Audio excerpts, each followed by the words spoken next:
Dans son affaire là, il est entouré par des individus qui n'ont vécu nulle part en Guinée ici. Ce sont des cadres importés. C'est à travers ce qu'il va dire que la Guinée n'a pas de cadre. Et lui, il est quoi? Il est qui? Sans se vanter, nous sommes la meilleure décennie en Afrique de l'Ouest. Ce n'est pas moi qui le dis. Allez-y demander tous les grands experts internationaux. Aujourd'hui, la preuve est donnée que c'est Cellou Dalein qui a commandité une tentative d'assassinat sur ma personne qui a avorté et qui, malheureusement, a fauché la vie du journaliste Mohamed. Beaucoup de CENI prennent l'exemple sur nous, mais aussi sur le plan de la formation technique. Nous avons le plus grand nombre d'accrédités en matière électorale en Afrique, en Guinée, la CENI de Guinée. Lundi 12 février 2018, merci de votre attention et de votre fidélité à nos programmes. C'est un plaisir pour moi de vous retrouver dans cet autre numéro de Café Débat en ce début de semaine. Vous le savez, Café Débat, l'espace consacré à l'analyse et au décryptage de l'actualité au quotidien.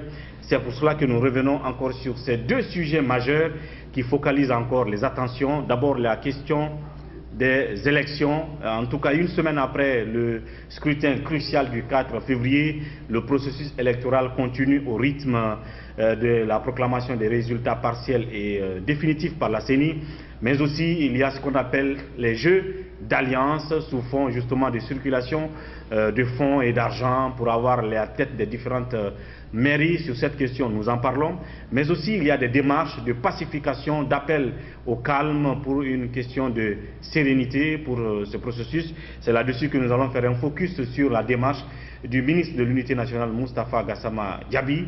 Et puis en second lieu et dans la deuxième partie de l'émission, nous aborderons l'autre crise autour de l'école guinéenne, la crise syndicale. Il s'agit donc de Aboubakar Souma qui remet son mot d'ordre de grève et qui semble avoir été suivi en tout cas en ce début de semaine. Là-dessus aussi nous revenons. Et pour en parler, je reçois sur ce plateau deux confrères pour porter leur regard plus ou moins, on va dire, opposé sur cette question, la deuxième notamment. Lamine Mouniouma Sissé, il est journaliste DGA de la radio Djigui FM. Lamine, bonjour. Bonjour. Bienvenue sur ce plateau. Merci. Et Sekou Jamal Pendessa, rédacteur en chef du groupe Gangan. Pendessa, bienvenue.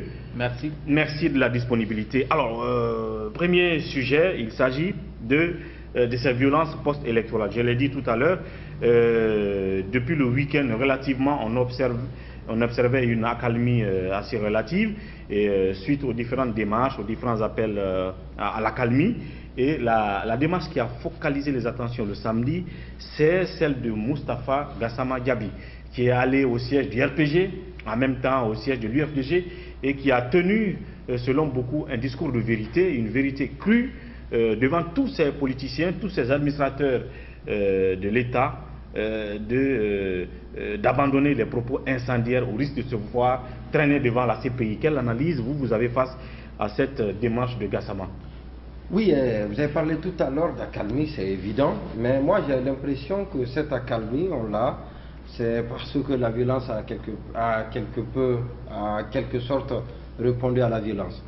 Et vous avez vu, c'est vraiment dommage que moi j'entends certains hauts responsables même qui sont des fondés de pouvoir, qui sont censés à maintenir ce climat, à maintenir en permanence ce climat de sérénité, et qui se réjouissent le fait que cette violence intervenue la dernière fois chez Cellou Dalein Diallo ait apaisé certains esprits ou permis à certaines personnes de prendre conscience du danger qui guette notre pays. Ça c'est extrêmement grave.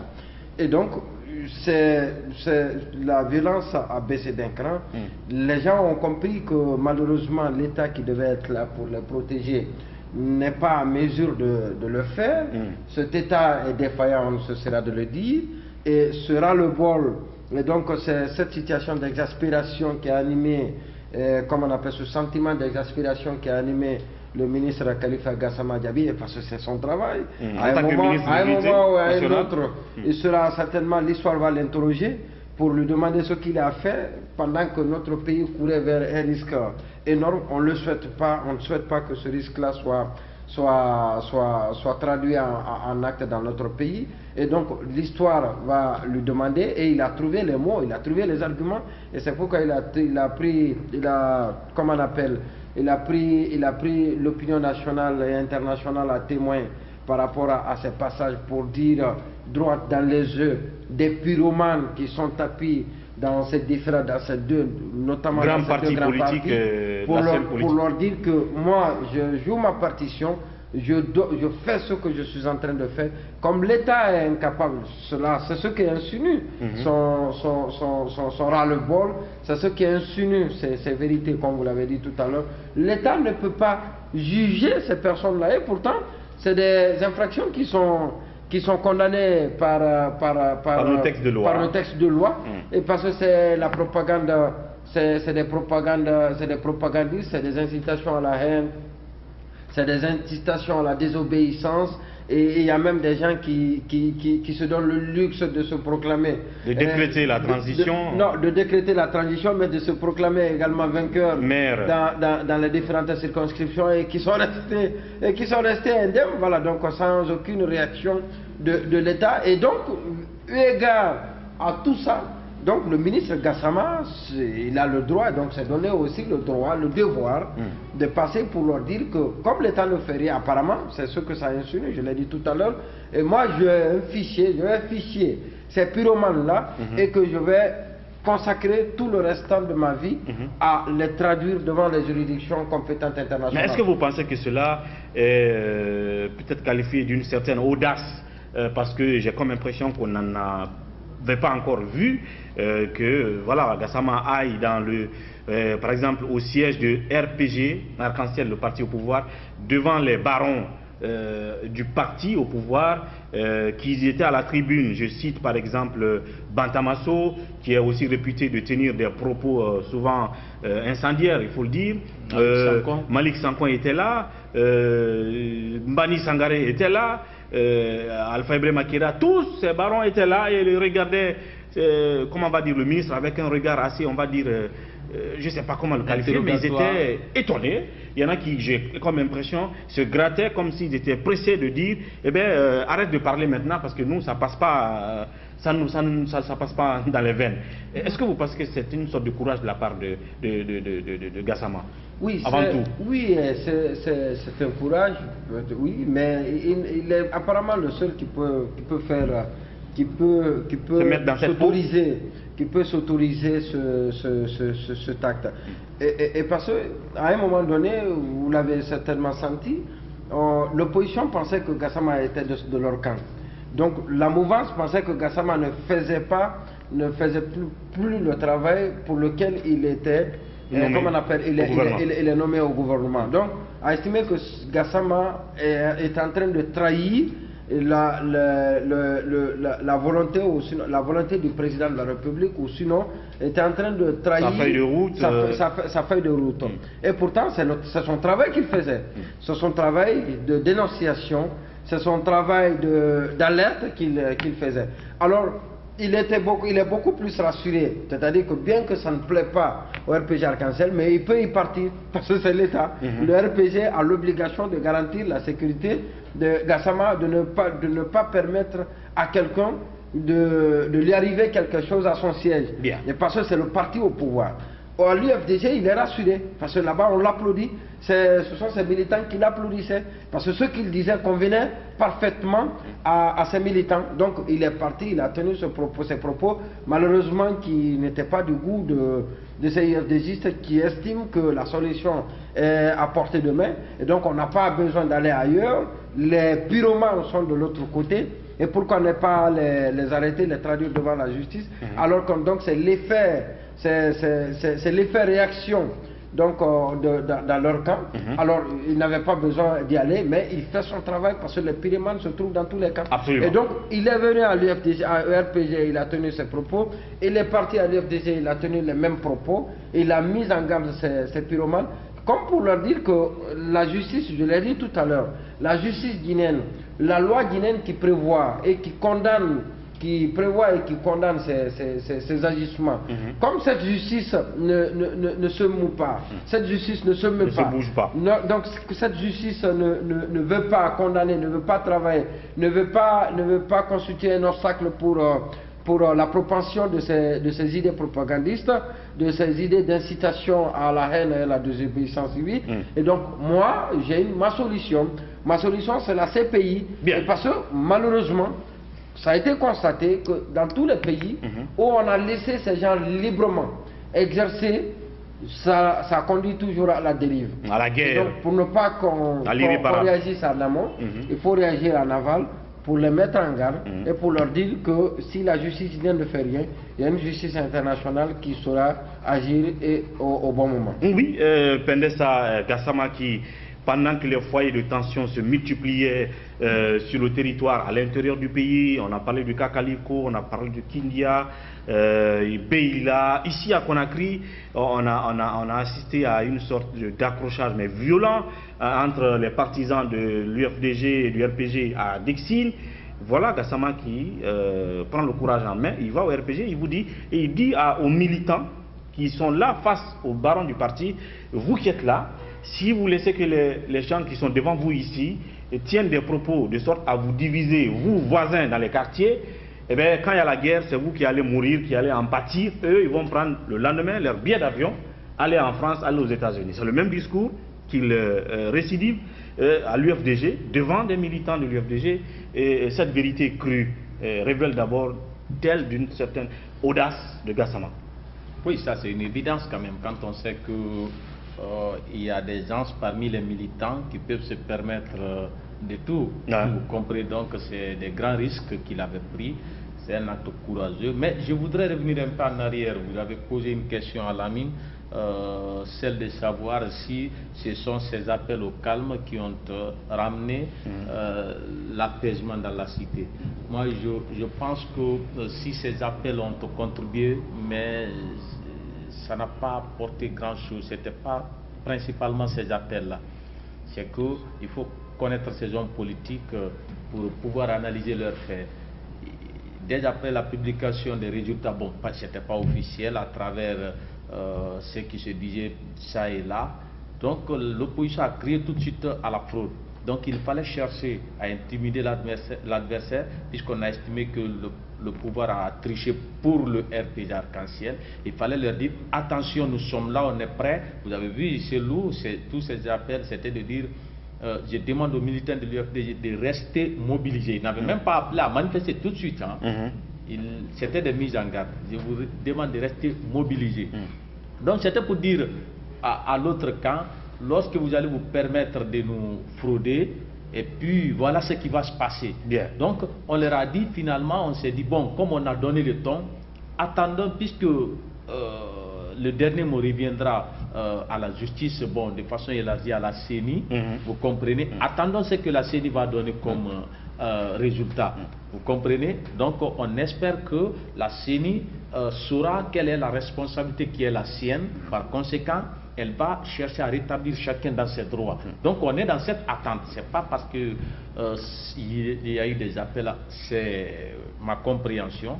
Maintenant, quand on revient sur la démarche de Gassama Diaby, je le disais tantôt que c'est une bonne démarche que j'ai saluée quand j'ai appris l'information, et puis il a eu un acte courageux.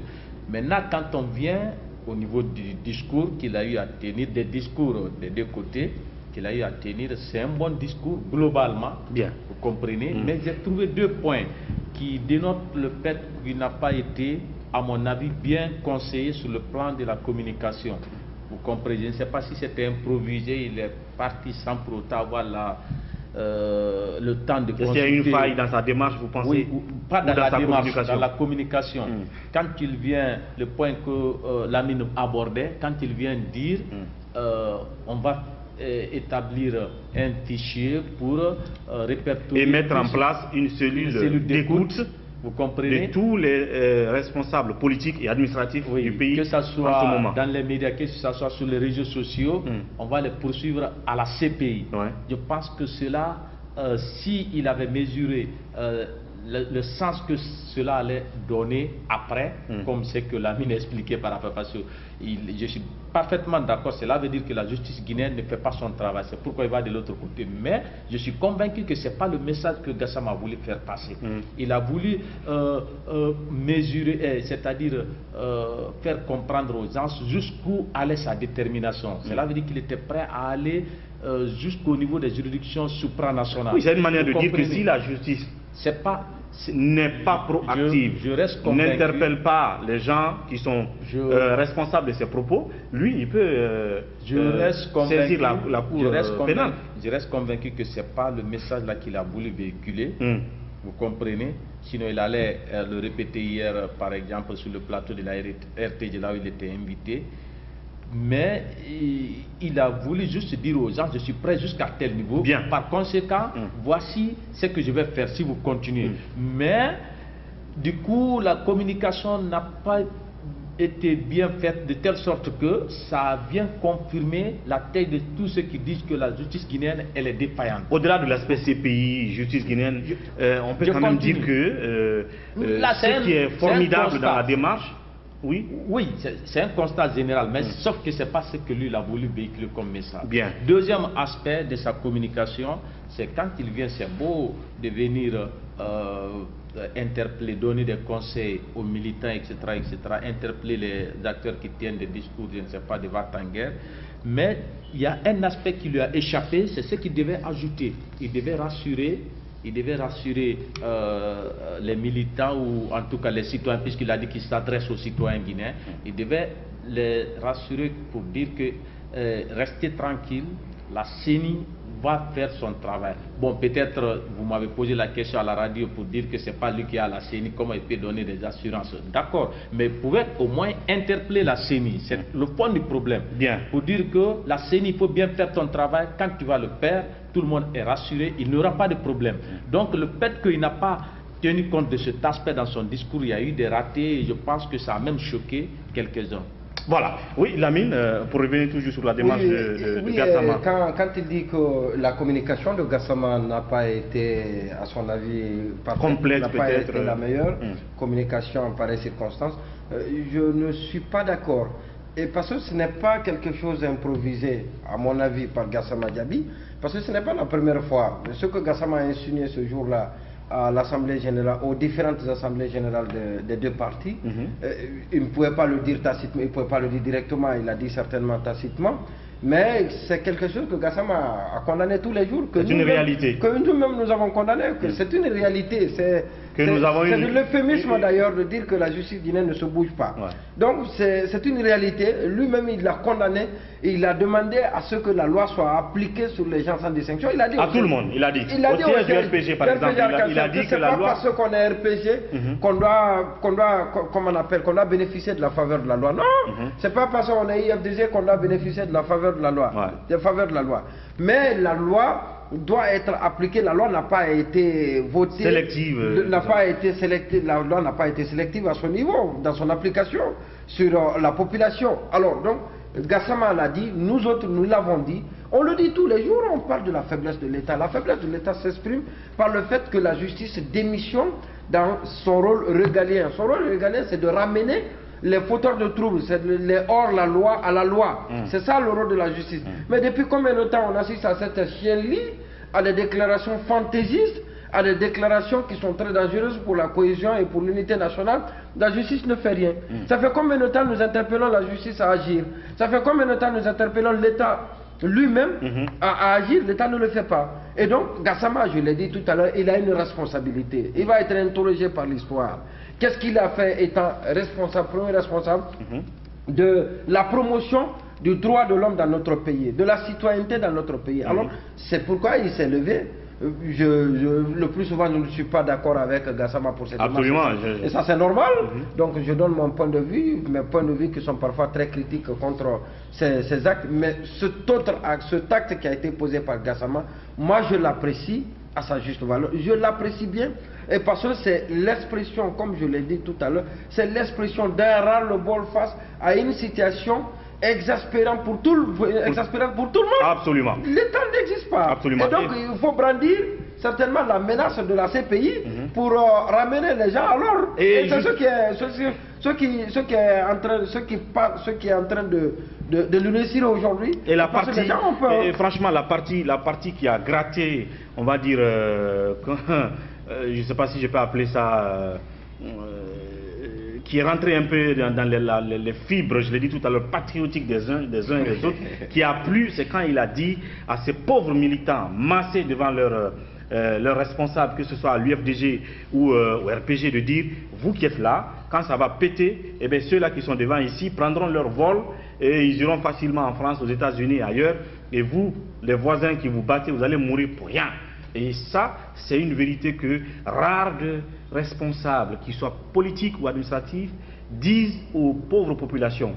Et je pense qu'il a fallu un Gassama pour aller se tenir à ces deux assemblées générales pour le dire devant les cadres des différents partis et devant ces militants justement qui suivent les responsables souvent naïvement. C'est une vérité toute crue, répétée, il faut le dire. Ça se dit souvent peut-être. Ouais, sur l'autre aspect, j'attends les jours à venir certainement, Lamine, vous verrez des recadrages, peut-être de sa part ou de la part de sa hiérarchie. Vous vous rendrez compte de ce que je dis. C'était ça effectivement. Gassama n'a jamais été recadré. Bon, on peut dire que il n'a jamais été recadré.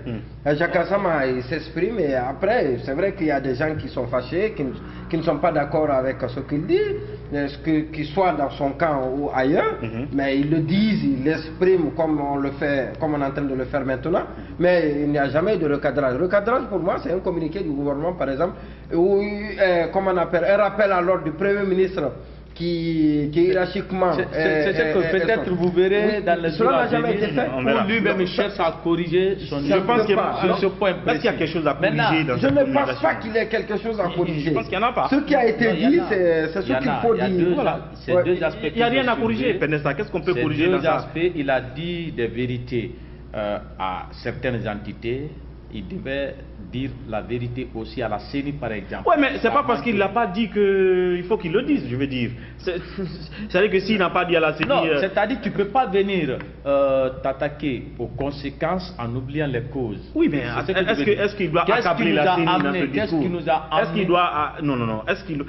Parce qu'en fait, il ne doit pas aller accabler la CENI. Pas accabler, c'est l'interpeller. Non, il y a des irrégularités. Comme l'ont fait beaucoup d'acteurs, par exemple Mamadi Kaba, vous l'avez su. Il y a des irrégularités, qu'on a constatées. Mais les faits auxquels Gassama s'attaque, les violences là dans les rues, la plupart c'est parce qu'il y a des appels qui ont été émis par des responsables politiques. Et c'est ce que Gassama dit. D'arrêter d'émettre ces appels incendiaires, laisser la justice faire son travail. On a tous déploré, mais c'est-à-dire le principal... Toi, tu t'attendais que Gassama dise, en plus de tout ce qu'il a dit, oui, la CENI, il faut faire le travail comme tu dois faire. Mais il fallait qu'il ajoute ça. Bien sûr. Bien.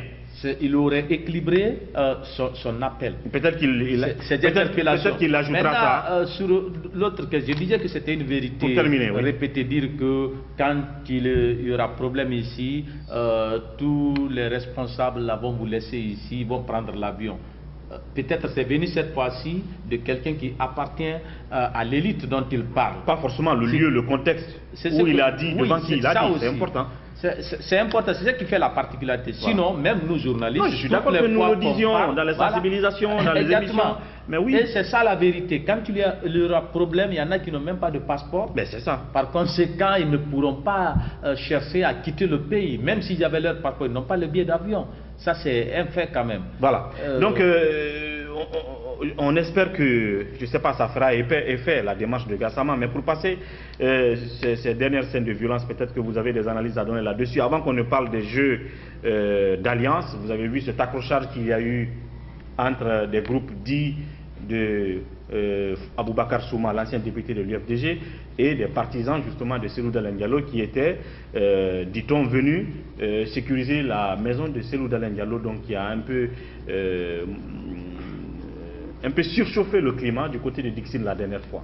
Oui, vous savez, je l'ai dit, il y a Aboubakar Souma pour qui j'ai beaucoup de respect. L'ancien député de l'UFDG. Pour son franc-parler, l'ancien député de l'UFDG, l'ancien Pupar, l'ancien cadre du PIP sous l'air Conté. Donc pour qui j'ai beaucoup de respect parfois pour son franc-parler, mais qui ne s'est pas remis de sa défaite à l'UFDG parce qu'il a Dixine. vendu. Il y a certains qui disent d'ailleurs qu'il a vendu, il y a certains qui disent, et à juste raison, à travers les résultats que nous avons entendus à Dixine, donc les résultats des élections, qui disent qu'il avait vendu des illusions aux Guinéens. Il a fait croire aux Guinéens qu'il est l'homme le plus populaire à Dixine. Et vous avez vu, le RPG n'avait pas de tête de liste, c'était une politique générale partout sur toute l'étendue du territoire. Mais à Dixine, particulièrement, il y a Souma qui apparaîtrait comme étant celui qui était la tête de liste de RPG, parce que le RPG s'est dit certainement que dans cette commune, il faut mettre Souma en avant pour pouvoir gagner la commune. C'est le contraire, il ne s'est pas remis de cette défaite. Et voilà, donc pour lui, l'adversaire, le démon, c'est l'obstacle, celui qui a constitué cet obstacle à sa réussite à Dixine. C'est l'UFDG qui a su bien mobiliser et convaincre ses militants à aller voter. Voilà, autant il faut condamner ce que Souma, c'était comme une prémonition. Souma a dit qu'il a des milices pour protéger les familles, donc ce discours qui frisait la haine, qui frisait une incitation ethnique. Donc, quelques heures après, 24 heures après, c'est l'attaque du domicile de l'IFDG contre lequel les gens ont pensé que le discours était destiné. Et il y a également, autant il faut condamner ce tact ou ces propos de Souma qui a eu pour conséquence l'attaque du domicile de Cellou Dalein Diallo, autant il faut aussi condamner les sorties propagandistes de je ne sais qui, des élus, des candidats à la mairie de l'IFDG dans certaines communes, notamment par exemple Kalemodou Yansane. Mais ce qui est encore curieux, il y a le vice-président de l'IFDG qui est allé saluer Kalemodou Yansane pour sa victoire dans la commune. Oui, le président lui-même, Cellou Dalein. Oui, Cellou Dalein Diallo, pendant que les résultats n'étaient pas publiés, ils savent pertinemment que cela est condamné par la loi, cela est sanctionné par la loi. Il y a aussi l'autre député que moi je mets en doute, comme on appelle l'appartenance de toutes ces facultés, à cause des propos qu'il a tenus. Il n'est pas député, c'est lui de Matam. Le maire autant le candidat UFDG de Matam, c'est le fédéral de l'UFDG.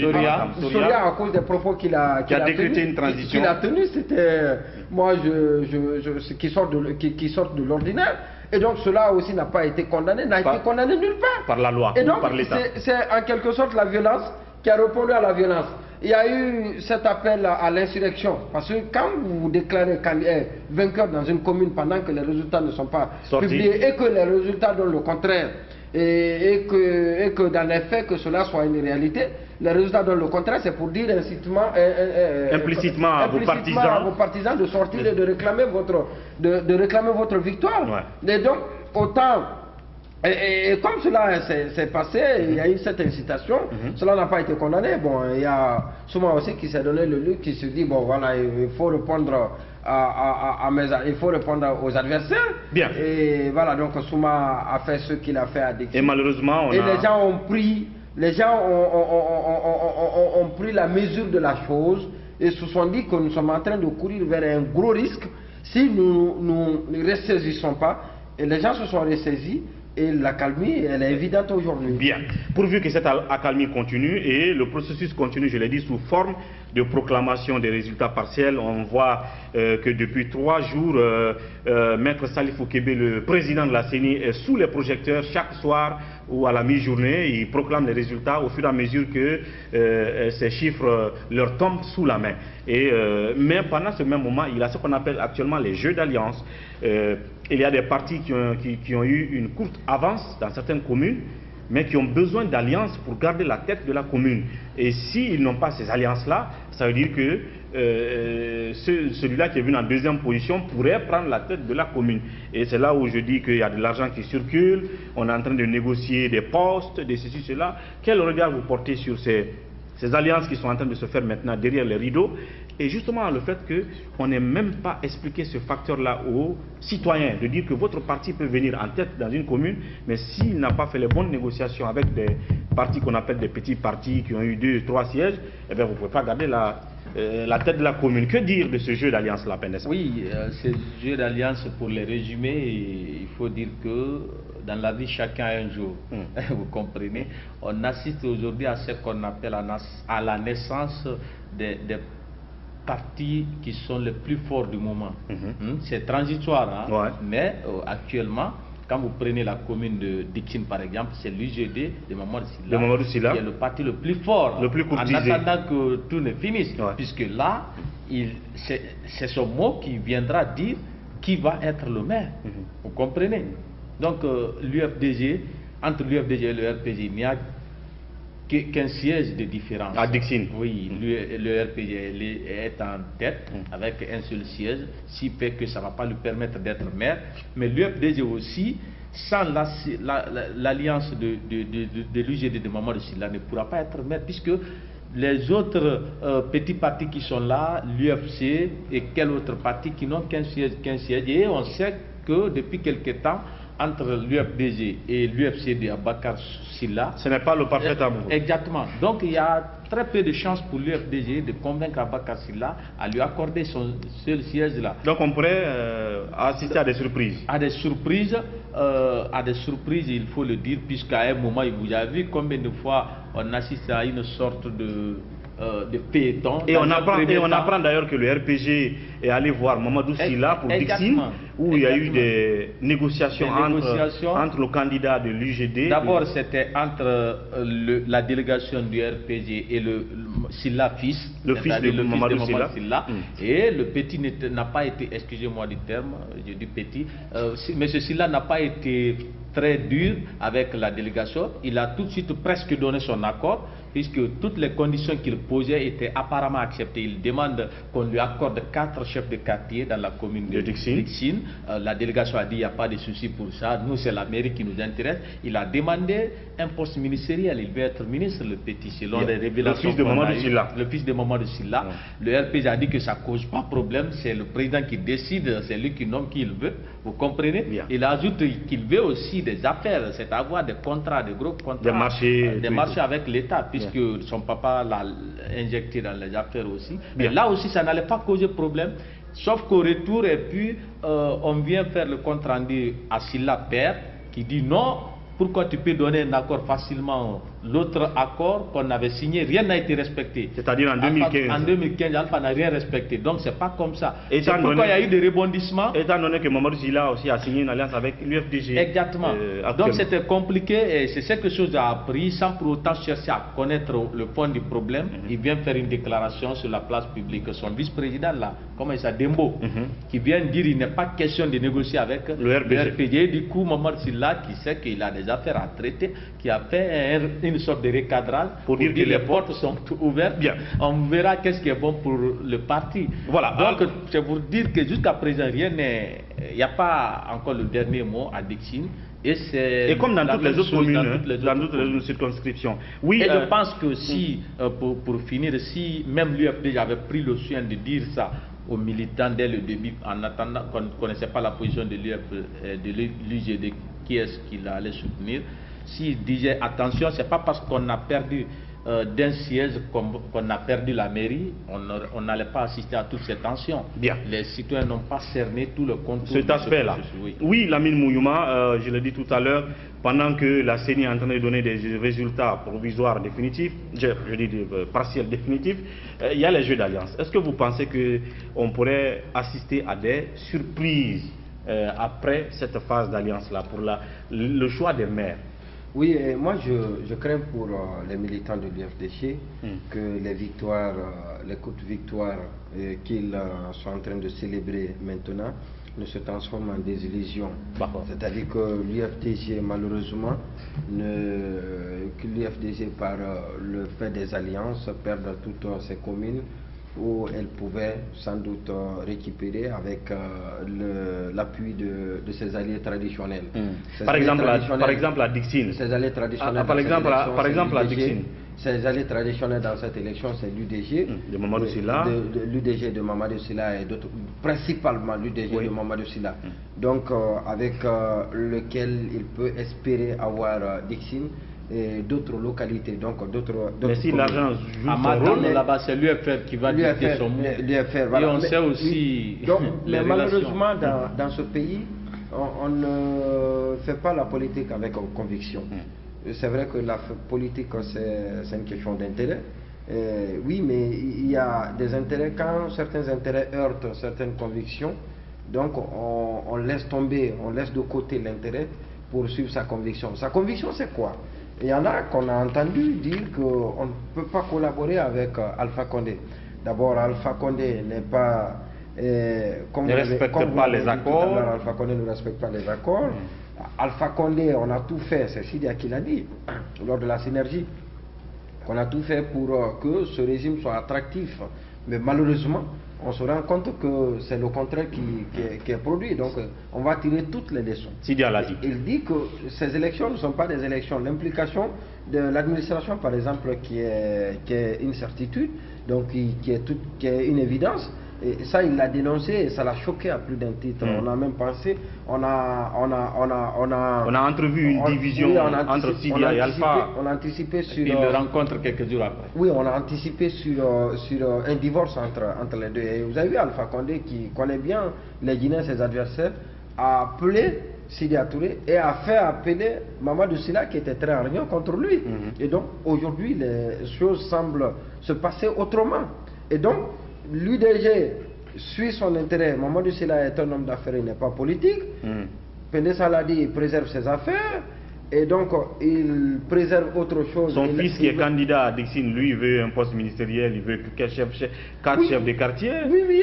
Et donc, vous pensez qu'il faut entrevoir un revirement de la position? C'est possible. Pas vous couper la parole. C'est possible. Moi, je connais des petits candidats, qui ont eu une voix, un siège ici à Matoto, mais qui sont déjà rangés du côté de RPG Arc-en-Ciel et qui étaient très hargneux sur les plateaux des différentes radios. Donc, est-ce qu'il n'y a pas un devoir, je veux dire, est-ce qu'il n'y a pas un devoir d'explication? Peut-être que les partis politiques peuvent se préserver de dire ça pour ne pas que ce soit une défaite annoncée de leur part et une honte pour eux, mais je ne sais pas, il faut que certains acteurs disent que nous sommes dans une phase où il y a des jeux d'alliance et qu'il faut que les militants ou les partisans sachent que on peut vous dire par exemple que selon les résultats, vous avez des chiffres qui vous mettent devant dans une commune, mais si votre parti n'a pas pu convaincre des partis qui ont eu tel siège de s'allier à eux pour élire leur maire, qui peuvent perdre cette commune. Oui, parce que ça, c'est pas connu encore.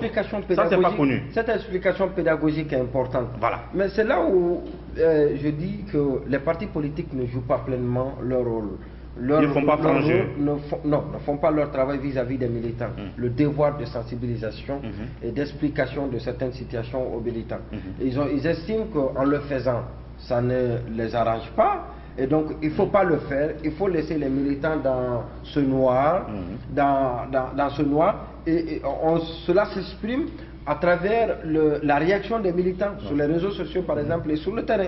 Quand les militants disent oui, on a gagné dans cette commune, même s'il y a un siège de différence entre... Et pour lui, c'est définitif. Un siège de différence entre son parti et l'autre parti, on dit on a gagné dans cette commune, il exulte. Ces militants exultent et ces militants célèbrent leur victoire. Et pourtant, la victoire est loin. La victoire est très loin. Il y en a qui disent même ça, que je suis d'accord, même Dame Aminata pourrait ne pas, si les partis politiques s'allient en ville, ce qui peut-être n'est pas envisageable, mais si ça arrivait que l'RPG et l'UFDG s'allient, elle peut ne pas avoir la mairie. C'est-à-dire que c'est le scénario inimaginable. Le seul scénario impossible le seul scénario inimaginable en Guinée, non, sur toute l'étendue du territoire, dans toutes les circonscriptions, c'est voir une alliance entre l'UFDG et le RPG. C'est politiquement injuste, c'est politiquement suicidaire même. C'est suicidaire comme l'a dit pour l'UFDG. Ce n'est pas possible.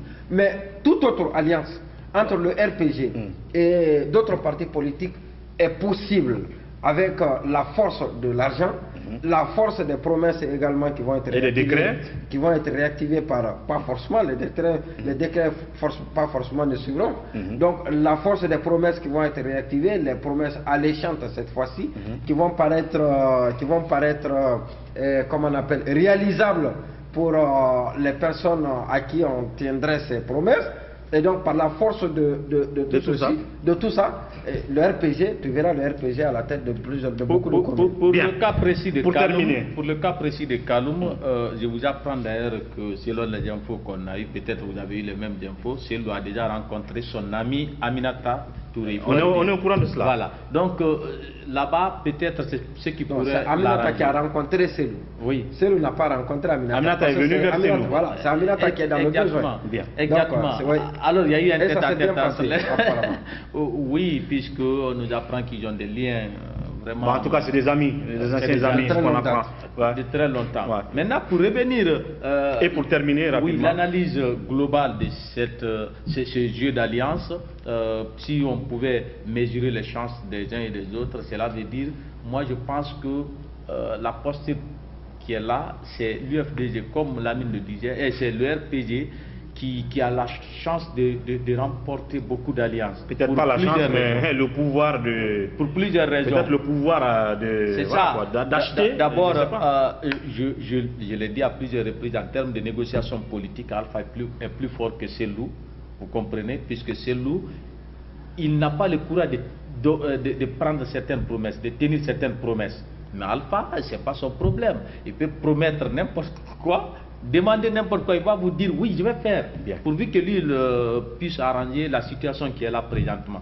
Deuxièmement, la plupart des candidats demandent des choses que Selou ne peut pas offrir maintenant là. Quand on dit je vais être ministre par exemple, Selou, c'est pas lui qui prend les décrets actuellement. Ça c'est un aspect. C'est pas lui qui donne les marchés non plus. Exactement. Bien. Et en termes d'argent aussi, je ne pense pas qu'il soit suffisamment prêt par rapport. Alors qu'Alpha Condé a la clé de la Banque centrale. Qui a la clé de la Banque centrale, et il a les mines, nos mines qu'il prend et puis je ne sais pas. Donc voilà un peu. Il y a une forte chance que RPG. Oui. On va parler, ça c'est un autre débat. C'est un autre débat. Donc comme ils l'ont dit, des surprises sans doute des surprises à venir après cette phase de négociation politique, d'alliance. Ce qu'on ne vous dit pas clairement, c'est qu'il y a ces jeux d'alliance qui sont en train de se faire et qui pourraient déboucher sur des surprises. Donc ne soyez pas surpris si demain vous êtes venu premier et que vous n'avez pas le maire de la commune. C'est possible parce que c'est la politique en plus. Et donc on va se retrouver dans la deuxième partie de cette émission pour parler de la grève des syndicalistes qui a, on va dire, miné le terrain ce matin même à Conakry et à l'intérieur du pays. A tout de suite après la pause D.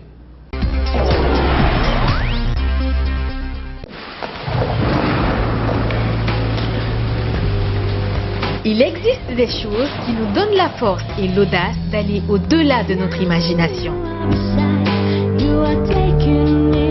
Le thé Akbar. Le thé Akbar est fabriqué en utilisant uniquement les feuilles soigneusement sélectionnées en provenance de Ceylon. La qualité du thé Akbar a été évaluée selon les normes les plus strictes par des experts en dégustation qui se sont appuyés sur près d'un siècle d'expertise dans ce domaine. Premier producteur de thé, vous pouvez faire confiance à la famille Akbar pour vous garantir votre santé.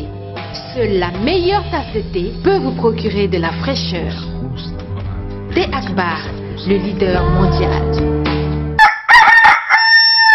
De nouveau dans la production des œufs en Guinée. Après 2 ans d'expérimentation, Diaty Condé et son équipe vous présentent des œufs blancs, naturels avec moins de cholestérol et très doux.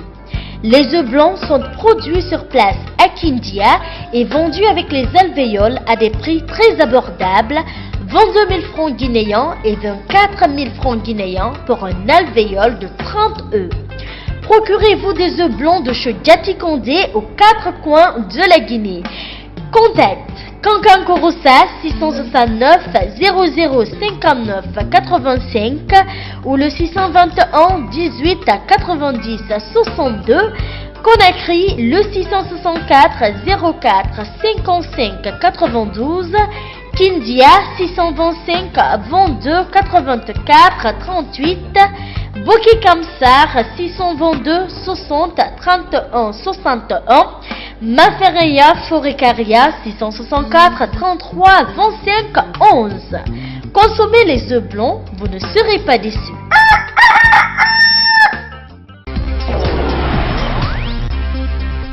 Merci donc de nous retrouver dans cette deuxième partie de Café Débat. Deuxième sujet, la crise syndicale, la crise autour de l'école guinéenne.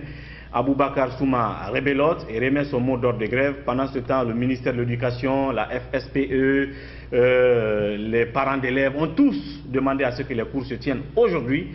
et le ministère a mis en garde tout enseignant qui suivrait ce mot d'ordre de grève.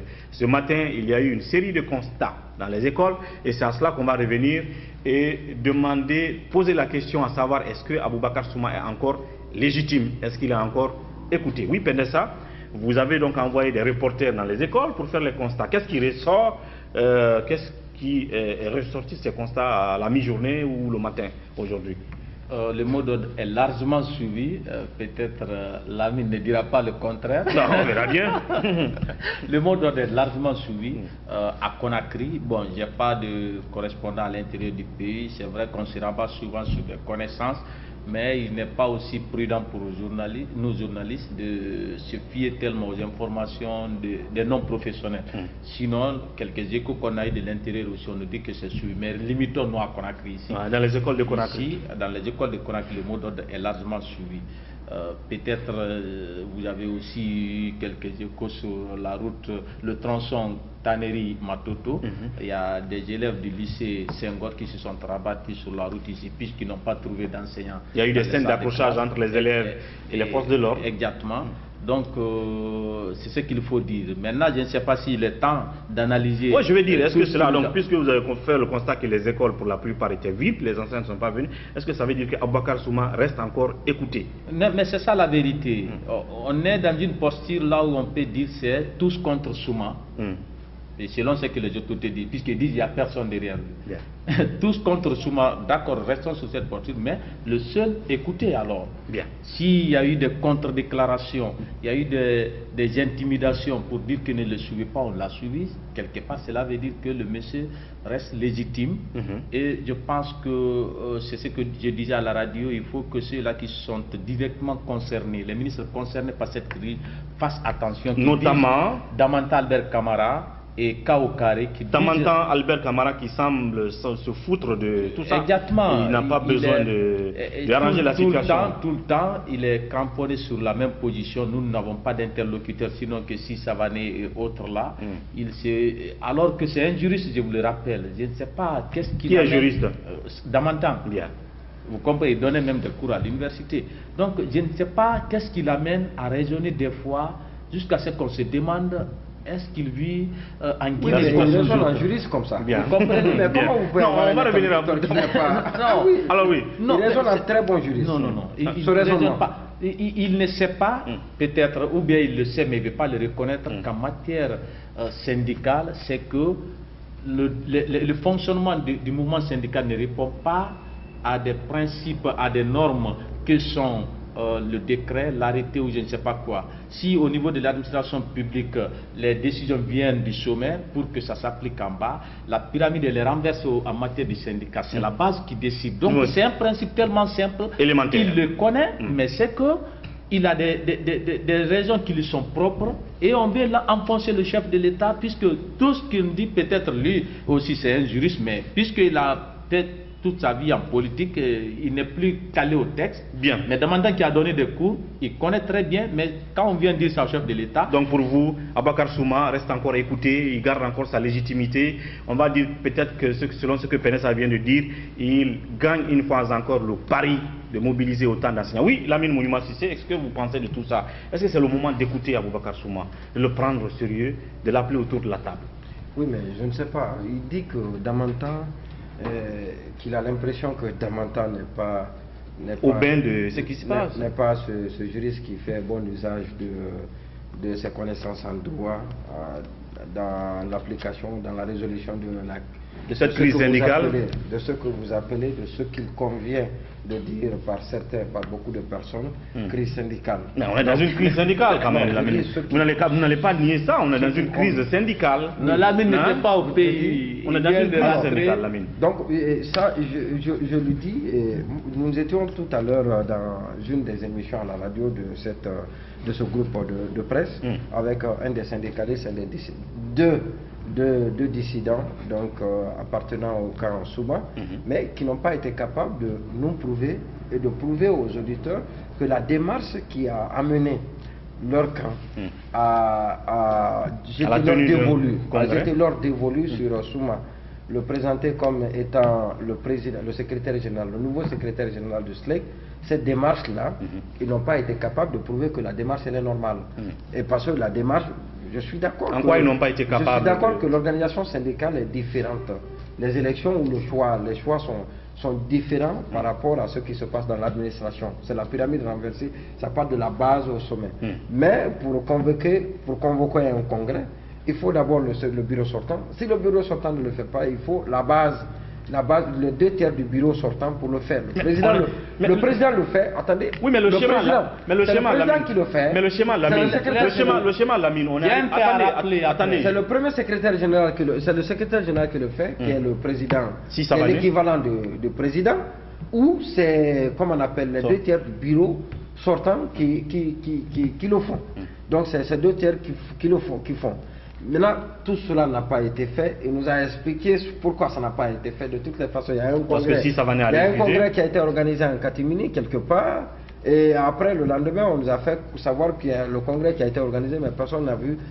Aucun journaliste n'a été convoqué à l'organisation de ce congrès.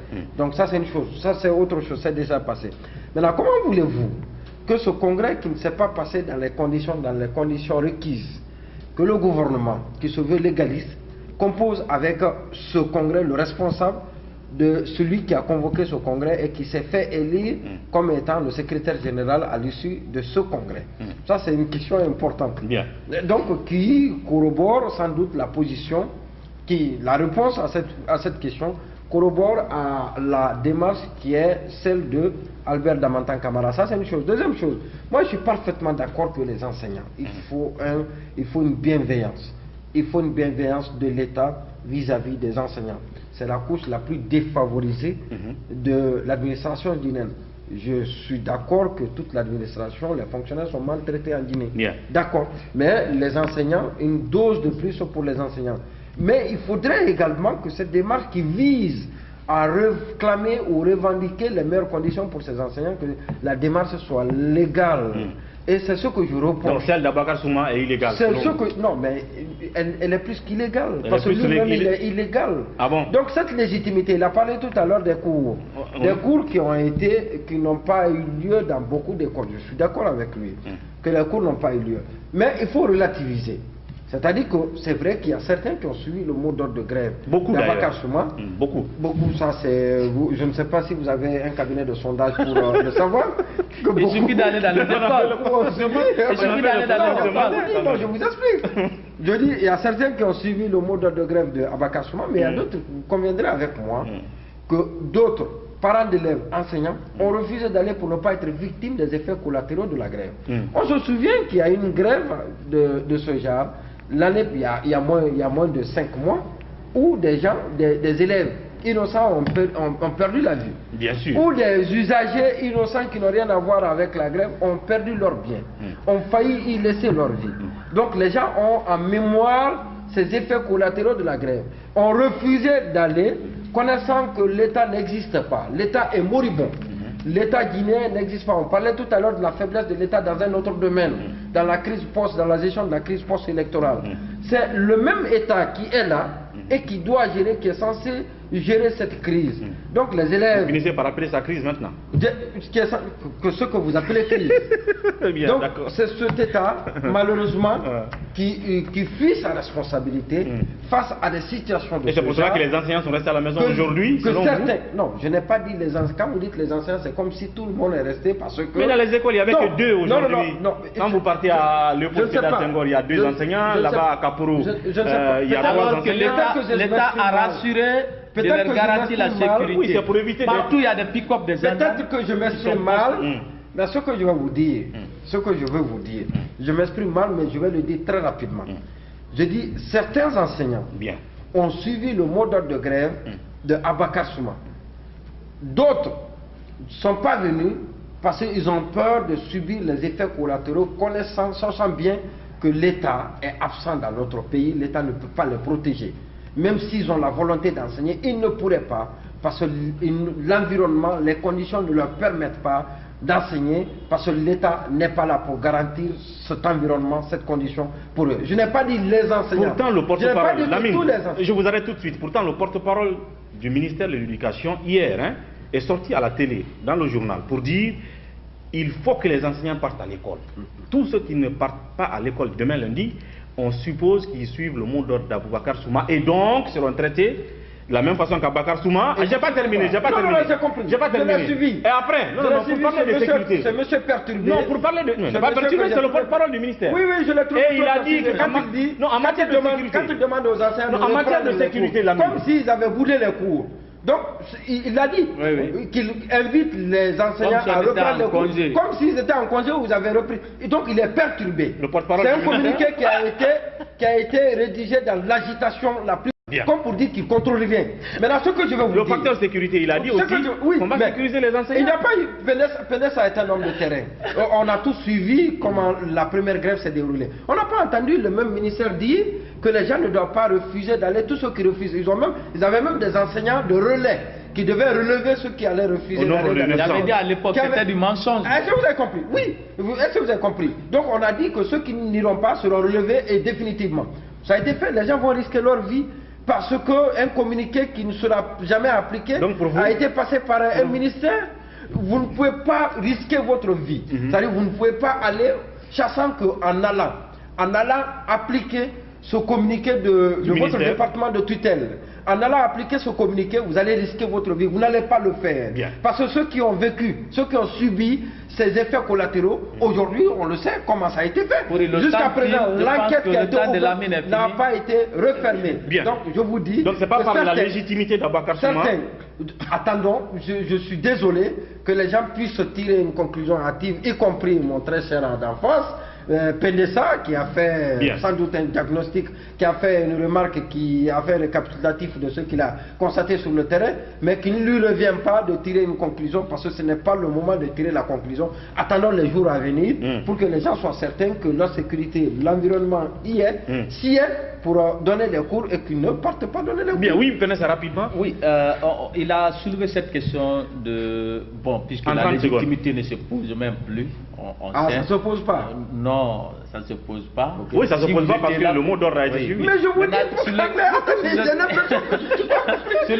non, suivez-moi. Oui, mais... Ok, c'est bon, ok, évacuons cette question. Évacuons cette question. Attaquons-nous maintenant à la légalité. La légalité, rapidement, Pendessa, rapidement. Je vous rappelle que le samedi passé, le vendredi passé, j'étais... On a 1 minute. Avec Kaba. Non, tu as donné 10 minutes à chose. Vous avez 1 minute, oui. Avec Kaba du camp de M. Sissavané dans un même studio, le plateau s'est transformé en face à face maintenant entre lui et moi. C'est une émission hebdomadaire comme tout de là. Qu'est-ce qui s'est passé? Le monsieur est venu avec leur statut. Je n'avais jamais lu leur statut.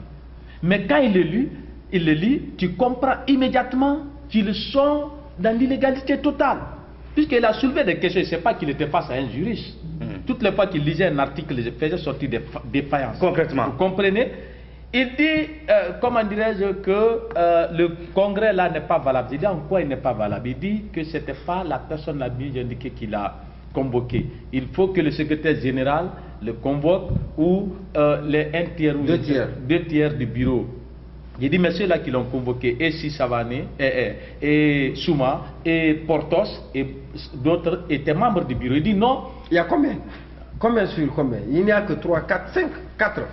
Ok. Sur combien? Dans tous les cas, sur combien dans le bureau? C'est les 2 tiers. Laissez-moi finir.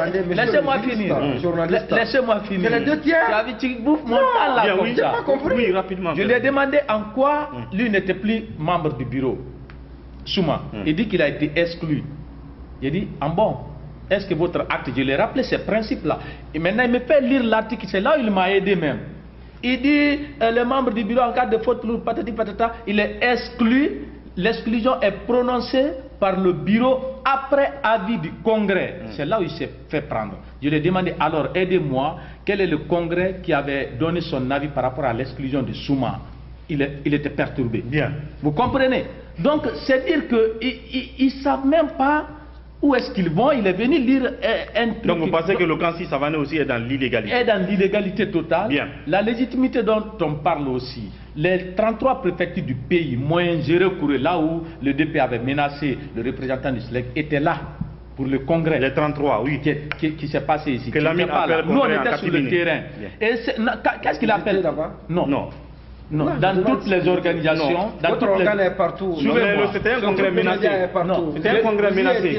On a cadré déjà le siège du SLEC. Je le rappelle un peu. Non, suivez-moi, il y a eu congrès. Il y a eu congrès. Il y a eu des gaz lacrymogènes. Il y a eu un congrès. Laissez-moi vous rappeler. Prenez ça en 30 secondes. La démarche, c'est quoi? On sait que dans toutes les organisations, il y a ce qu'on appelle, lorsque vous avez un congrès, il y a pré-congrès. Bien, rapidement. Là où tout est fait, vous venez devant les médias pour les formalités, pour officialiser. C'est ce qui s'est passé. Les jours où je voulais envoyer une équipe à Souma, je l'ai appelé, j'ai donné son numéro à Ansou. Quand Ansou l'a appelé, il dit non, aujourd'hui les médias ne sont pas concernés. Bien, on va vous convoquer. Ça, c'était le pré-congrès. Tout a été fait, ils ont voulu venir lire devant les médias, on les a empêchés. C'est ce qui s'est passé. C'est ainsi qu'ils sont allés à la mosquée. Il y a beaucoup d'autres aspects que j'allais rappeler, mais puisqu'on est pris par le temps, malheureusement, tu allais comprendre que ces gens-là sont dans l'illégalité totale. Chacun, en tout cas, a pu faire son constat cette journée. Première journée en tout cas des grèves, et encore une fois le gouvernement apparemment joue au sourd d'oreille, notamment Albert Damantan Camara et le ministre de l'éducation lui-même. Lamine, en quelques mots juste, je veux dire un qualificatif pour terminer, ça c'est tout un autre sujet. L'ancien premier ministre Saïd Fofana nommé médiateur de la République, bon ou mauvais? Est-ce qu'il a le profil? Oui, je suis toujours en contradiction avec vos conclusions que je juge très hâtives. Saïd Fofana, bon ou mauvais, en tout cas il va bien servir Alpha Condé. Il va faire ce il a le profil du job. Il va faire ce qu'Alpha Condé voudra qu'il fasse. Bien. Donc le monsieur, moi je n'ai aucune appréciation à faire de ce qu'il fait parce qu'il ne m'a jamais convaincu. Il ne m'a pas convaincu là où il était. Donc, c'est pas sûr qu'il vous convainque encore. Oui, les gens pensent que c'est aussi facile que cela. Quand on est imam, prêcheur de la parole de Dieu, donc on peut être un bon médiateur de la République. C'est pas la même chose. Il faut pouvoir dire la vérité à tous les camps. Donc, au camp présidentiel et au camp de la mouvance. Mais je vois très mal ce Saïd Fofana faire ça. Regarder en face le président de la République et lui dire la vérité. Moi, Saïd Fofana, médiateur de la République, là, je n'ai rien à dire. Je rejoins totalement Lamine, sinon qu'à ajouter qu'il a été nommé aussi, c'est parce qu'il a mouillé le maillot pendant la campagne. Bien. Lamine Mouyouma, merci d'être passé sur ce plateau. À très bientôt pour un autre débat. Merci. On verra la situation demain. Mais pas les conclusions hâtives. Bien, merci beaucoup. Merci d'être passé. Je voudrais qu'il soit là demain encore. Absolument. À vous, merci de votre attention et de votre fidélité. On se retrouve demain pour un autre numéro de Café Débat. D'ici là, portez-vous bien et surtout, observez la paix et la quiétude autour de vous. Rien que cela ne vaille pour le développement de notre pays. Au revoir.